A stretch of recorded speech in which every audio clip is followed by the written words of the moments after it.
Right, Davion Mitchell, the Miami Heat.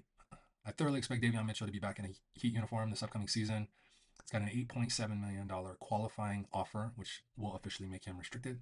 Um, his cap hold's kind of irrelevant, just given Miami's cap situation. They're well over the cap, and his business is going to fall behind um, all this KD negotiation, whether they waive and stretch Duncan Robinson, and then depending on whatever other suitors Davion Mitchell might have, can really range his potential contract from, $9 to $10 million average annual value, or if somebody gets closer to the full mid level, which I don't necessarily expect. Now he does have some suitors. I think he can make a difference with the Clippers as a Chris Dunn upgrade. His defense isn't quite where Chris Dunn's is, but he's exponentially better shooter. Now he's really had a career year across the board with effective field goal percentage. I think he's got close to his 3 pointer, just got under 40% for the year. It looked solid. He had a couple big shots and big moments in the playoffs.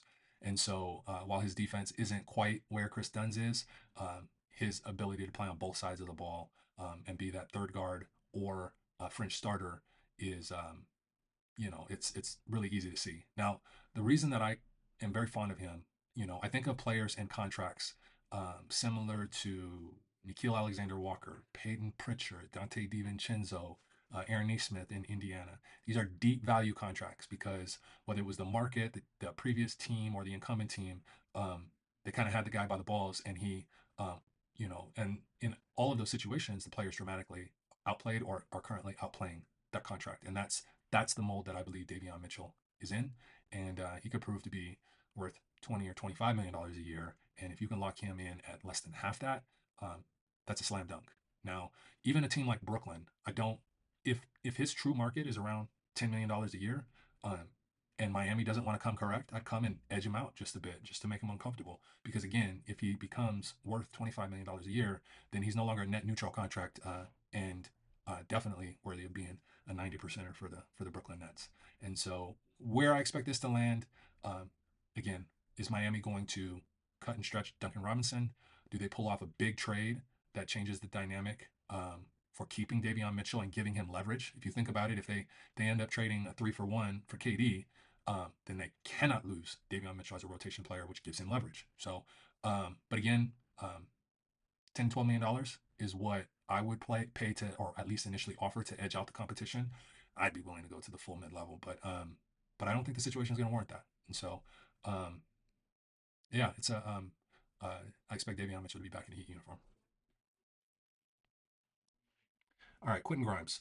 Simply put, Philadelphia cannot afford to lose him. Now, he does have a $5.8 million qualifying offer that he dramatically outplayed towards the end of the season, consistently putting up 30, 40-point games. And so he does, the second that they extend that qualifying offer, again, standard operating procedure, they have a $12.9 million cap hold. Um, he's a threat for all of the full mid level teams. So Chicago, Sacramento, Utah, uh, maybe even the Clippers, even though it's not necessarily what they need as far as the biggest issues. And even Miami might be a suitor if they get crazy with Duncan Robinson in a wave and stretch. Now, 14.1 as the highest competitive offer with the full mid level should probably put Philly in position to offer him slightly above that, and then all parties are happy, and then maybe he's an X factor on your team next year. Um, the variable here, the out of left field is if Brooklyn has interest. Again, going back to Kaminga, going back to Giddy, I think if he's had some injury foibles earlier in his career, it's why he got passed around through New York, Detroit, and Dallas. And so, if he has a run of good health, he could prove to be a 35, $40 million player. Again, Michael Porter Jr. makes $35 million.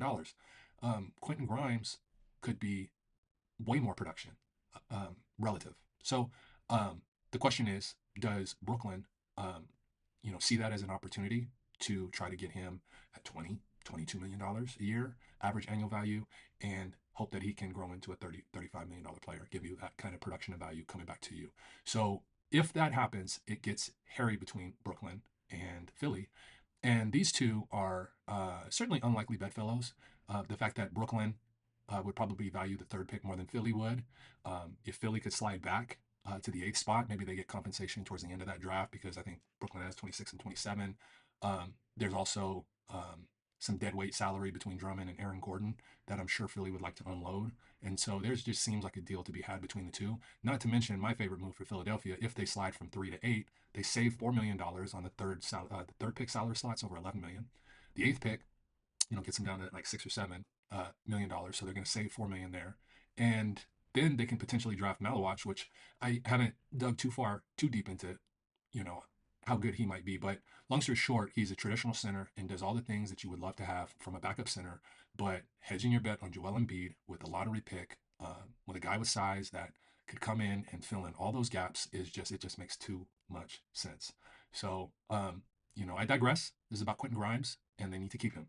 And so the question is, does Brooklyn come out of left field, something north of $20 million, and then starts to put really the screws to Philadelphia from a first apron, second apron, um, right now keeping that third pick, and Quentin Grimes at $12.9 million cap hold puts them just above the first apron at a projected 198. Again, that's keeping Drummond, Oubre, Eric Gordon, two of those three that they don't even want. So, um, again, I do expect them to be back unless Brooklyn thinks the same way I do. So, all right, Santi Aldama. I want to get to Cam Thomas, but I got to save the best for last. He's definitely going to get the shaft this summer. With Santi, he's got a qualifying offer, probably just north of about $5 million. Has dramatically outplayed that with a cap hold of $11.9 million. That cap hold is relevant because um, this is a lot very similar to the Tyrese Maxey situation where they got him penciled in at a number, and then when they exhaust all of their cap space and dealing with the Jaren Jackson Jr. likely negotiation and extend, renegotiation and extend, Santi will be free with full bird rights to keep him at whatever price you need to keep him, and that business will be done after they address, Jaren Jackson Jr. and then potentially the room exception as well.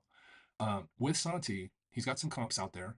Kelly Olynyk makes approximately $12 million a year. Vooch is on an expiring deal, just north of $20 million, around $21 million. And so that stretch big definitely has a role, right? They complement the defensive anchor, the vertical spacing, rim running guy. You're Zach Edey. And so when you need to switch up your style of play, to have a good guy, about to be 25, as a knockdown shooter, a legit 7-footer, give you that optionality there. So um, I do think he warrants the full mid level from a handful of teams out there. I had pegged the Clippers, the Spurs, Chicago if Vooch is moved, Portland if Ayton is moved. He could pair with, Donovan Clingan in that example. So there's going to be suitors out there that keep Memphis accountable in this negotiation. So um, I like this style of play. I like the archetype where you run him, with a in conjunction or in tandem with a rim running center. So again, I expect Santi to land somewhere between 15 and $20 million a year. Once it gets north of the 14.1 full mid level, it's just going to come down to a combination of years. If it's more money up front on a shorter deal, then juxtaposed to 4 or 5 years with a lower average annual value. But again, I expect him to land somewhere between 15 and 20 on the books next year. So, all right, Cam Thomas, fucked with a capital F. There's a quandary for real. Um, Qualifying offer, $5.9 million, and for a guy who hasn't made any real NBA money, who's averaging 24 points a game, the fact that I'm mentioning that with no other, like, Miles Bridges was one thing. I don't even know how many times in history the qualifying offer has actually been accepted at 135% of a year's previous salary. Not for a guy that is giving production, like real production. This guy is a walking bucket, and he's in an NBA where they denigrate players for not playing the right way, and then this guy coming out here to get his, and so he gets him up.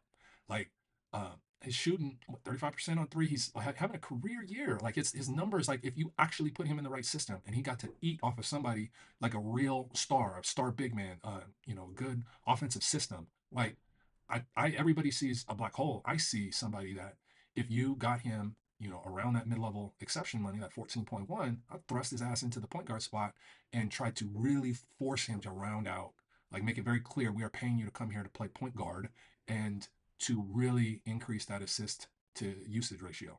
Like, like there's an opportunity here, and this guy is on the one team that um can leverage the entire situation. Like, they just got him by the balls. There's no suitors out there like, the Clippers, but they got Norm Powell, like Chicago, like you got maybe Miami. Like, who?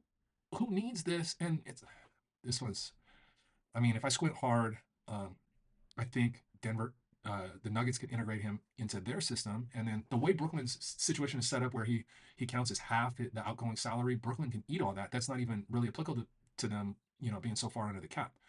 Long story short, this guy is at Brooklyn's, the front office's mercy, and the only way he can really control his fate um, is by accepting that qualifying offer and really just thugging it out for the year, praying he doesn't get, knock on wood, a serious injury, and then let it open up next year. Short of that, like they could squeeze him for considerably under that taxman level. Like if no suitors step forward, sometimes teams come out of nowhere and maybe there's some GM that sees it like me, um, but he might settle. He might have to settle for under 10 average annual value. It's crazy. He's gonna be on one of them Peyton Pritchard type of contracts. Like it's crazy bananas. But anyways, that wraps up my restricted free agency. And next, I'm gonna tackle some prominent unrestricted free agents, and then player option situations that are a little tricky. So, um, till then, it was a pleasure. Appreciate the time. Till next time.